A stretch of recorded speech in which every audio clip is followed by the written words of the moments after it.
Jump, jump, jump, jump, jump, jump! Garfield! Get the lasagna!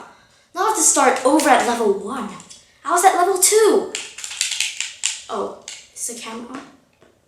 Oh, okay, sorry. I was playing Garfield. It's really fun. You should play it. So, I'm back with the book, The Fault in Our Stars by John Green. And it's a #1 New York Times bestseller. So, it's the best. Now, before we get into the details and inside the book, I want to talk about the title and the author. Okay, so first about the title, The Fault in Our Stars. What does that mean? That's what I thought. I asked that question to myself 1,000 times as I was reading this book. And then I finally got the answer at the last page of the book. So, if it's nighttime for you, go out. Not like get out of your house, but go out and look up in the sky. What do you see? Stars. Stars is the first thing you see. Now choose 2 stars that you really, really like, but they have to be close together. So let me just draw that right now. Don't worry about the heart right now. Okay, so star and then another star. See, this looks so cool. Okay, now 1 star is Hazel. I can't write upside down, so I'm just going to draw an H. Hazel, and she's a girl, and she's 16. And the other star is Augustus. He's a boy, and he's a former basketball player. Now, draw a crack, draw a fault between the heart or between the stars. Okay, now you have this earthquake kind of thing, and that earthquake or that fault is Cancer. So let me just write a C. Is that a C? It's a C, okay.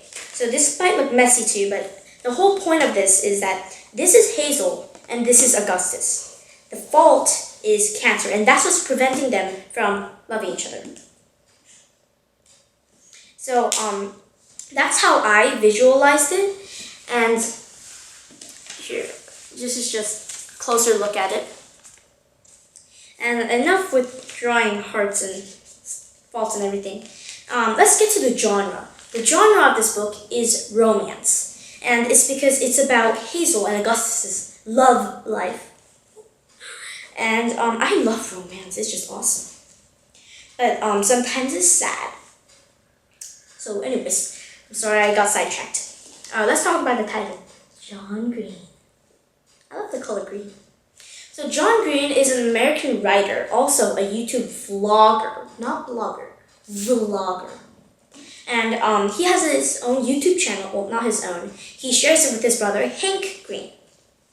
And their channel is called Vlog Brothers. And if you watch one video of it, you go crazy. He talks about this, and then he just lists all facts and blah, blah, blah. So you probably get dizzy, but he tries to make his point. And their vlog is really fun. You should watch one of the videos. To me, they sound like geniuses. They know every single thing. If you ask them a question, why are veins blue? No, they're not actually blue. They're red. They know everything. It's just so great. So I trusted him, and I trusted him to write a good book. So I read it. So there are 2 main characters. One is Hazel Grace. The other is Augustus Waters. And they both like each other, they fall in love, blah, blah, blah. And I think I said this earlier, Augustus is a basketballer with only 1 leg. And Hazel, she doesn't go to school because of her autism thing. And they met at Cancer Kids Support Group. And I talked about that a little bit. And they both share the love of reading. So they both read the book, An Imperial Affliction. And the author, Peter Van Houten, he didn't really make the ending clear. So they both decided to go to his house and talk about it. Now, there was one problem. They needed to fly to blank. And the strange thing is that in Hazel's world, everyone is born with 1 wish. And it's not just oh, please let this come true. It's an actual wish. There's a genie, and you get 1 wish. Now, Hazel, she already used her 1 only wish on going to Disney World when she was 7. Now, Augustus, on the other hand, he had saved his wish, and he still had it. So they decided to spend it on going to meet Peter Van Houten to talk about the book. Now, Peter Van Houten, he lived in Amsterdam. So let's say this is their home. They had to travel in an airplane all the way to Amsterdam, which is like a really long way. And they only had 2 plane tickets. Just one for Hazel and one for Augustus. Their parents couldn't go. Now the problem with that is that they both have cancer. And they might die on the way there. Which is, I don't want it to happen, but it could. So their parents, at first, they're like, I don't want you to go. Like, I want you to live, like, at least for like a couple more years. But then, at last, they were convinced and they decided to go. Now, the thing is that when they got there, Peter Van Houten was a little bit rude to them. And they figured out he was stubborn, arrogant, bad stuff. So, it turns out that Augustus had wasted his one wish. Now, I know I'm too young to know everything, but I just thought, what if I were a 16-year-old girl, a junior, or a sophomore, or maybe a junior, who has so much to live for?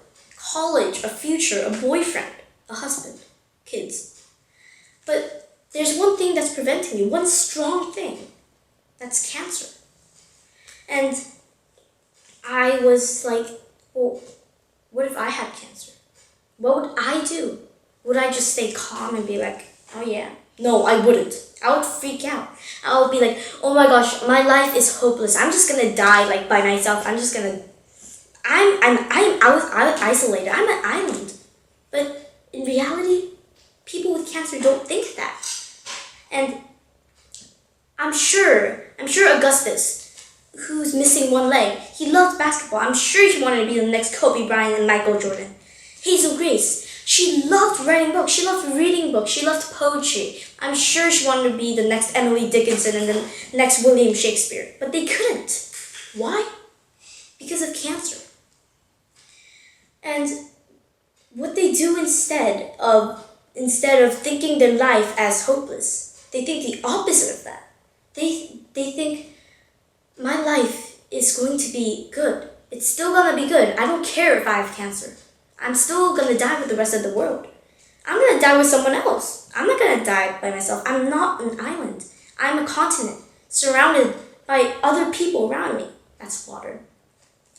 And they just have hope. And they don't care how many days, how many weeks, how many years they have.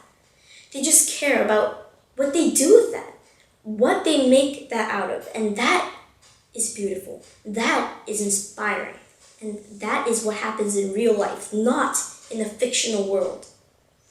And if I had cancer, I would try my best to do that too.